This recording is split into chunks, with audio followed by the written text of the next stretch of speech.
Putin के चीन दौरे के बाद डॉलर और यूरो ट्रेड से हुआ बाहर। रूस चीन ने की पुष्टि कि अब एक भी डॉलर एक भी यूरो का इस्तेमाल नहीं होता दोनों देशों के ट्रेड में। जी हाँ दोस्तों, रूस और चीन में मल्टीपोलर वर्ल्ड की शुरुआत हो चुकी है। रूस और चीन दोस्तों अब एक भी डॉलर एक भी यूरो का इस्तेमाल नहीं करते हैं अपने ट्रेड के अंदर।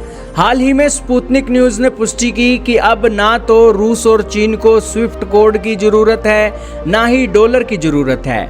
अब उनके देश में रूबल और युआन का सिस्टम इतना बेहतरीन हो चुका है कि यहाँ पर मल्टीपोलर फाइनेंस को वो रास्ता दे रहा है। सारी बातें आज जानेंगे कि किस तरीके से रूस और चीन ने किस तरीके से मुक्ति हासिल कर ली एक ट्रेड के अंदर अब अमेरिकी सिस्टम से। सारी बातें जानेंगे। बहुत महत्वपूर्ण न्यूज़ है। चैनल पर नए हो तो जरूर सब्सक्राइब करना, बेल आइकन दबा देना। दोस्तों अब 100% रूस और चीन के ट्रेड को नेशनल करेंसी के अंदर सेटल कर दिया गया है। ये दोनों देशों का एक बड़ा मास्टर स्ट्रोक है और इसका जश्न भी चीन की राजधानी बीजिंग के अंदर मनाया गया। रूस के एनर्जी और मिनरल रिसोर्सेज चाइना को वर्ल्ड क्लास मैन्युफैक्चरिंग और टेक स्केल में एक महारत हासिल करवा रहे हैं और नेशनल करेंसी की सेटलमेंट आज के समय में उनके सिस्टम को वर्ल्ड के वेस्टर्न कंट्रीज के सैंक्शन से एक प्रूफ कर रही है।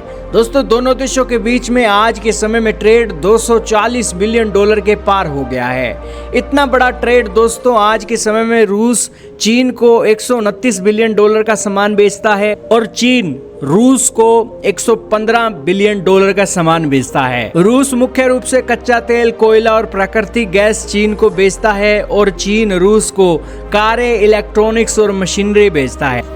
दोस्तों इस व्यवस्था से रूस के भीतर चीन के युआन की मांग बहुत तेजी से बढ़ रही है, जिससे रूस के अंतर्राष्ट्रीय व्यापार में युआन अब सबसे प्रमुख विदेशी मुद्रा बन गया है।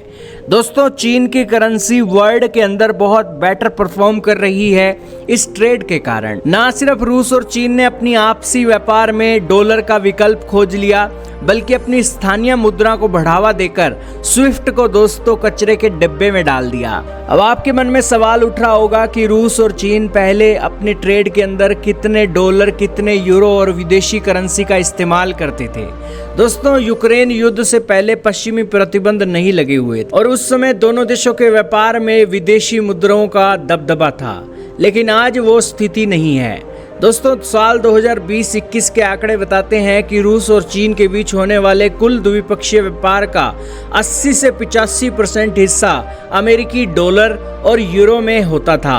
अकेले अमेरिकी डॉलर की हिस्सेदारी उस समय 60 से 70% के बीच हुआ करती थी और यूरोपीय संघ के साथ रिश्ते होने के कारण दोनों देशों के बीच 15 से 20% की लेनदेन यूरो में होती थी। लेकिन अब दोस्तों उनका टाटा बाय बाय हो गया है इस करेंसी और इस ट्रेड के अंदर, और विदेशी मुद्राओं की दोस्तों अब कोई एंट्री नहीं है दोनों देशों के ट्रेड के बीच।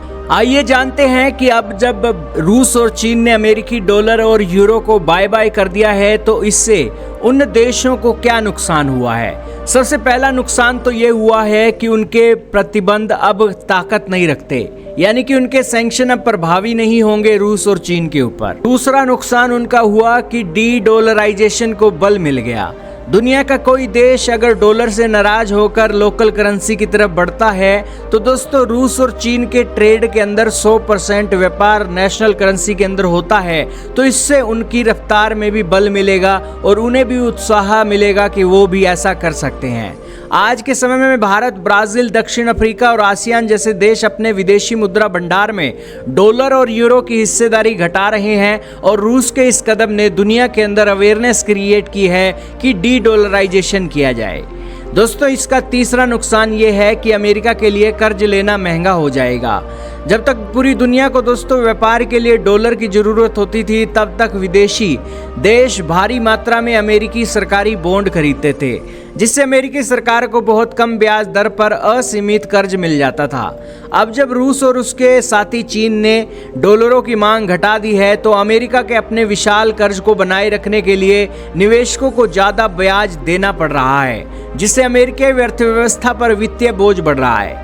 इसके अलावा दोस्तों इससे चीन का युआन मजबूत हो रहा है और डॉलर और यूरो के विकल्प के तौर पर चीनी युआन विश्व में अपनी पकड़ मजबूत बनाता जा रहा है। यूरोप को दोस्तों महंगी ऊर्जा और व्यापारिक नुकसान भी देखने को मिल रहा है।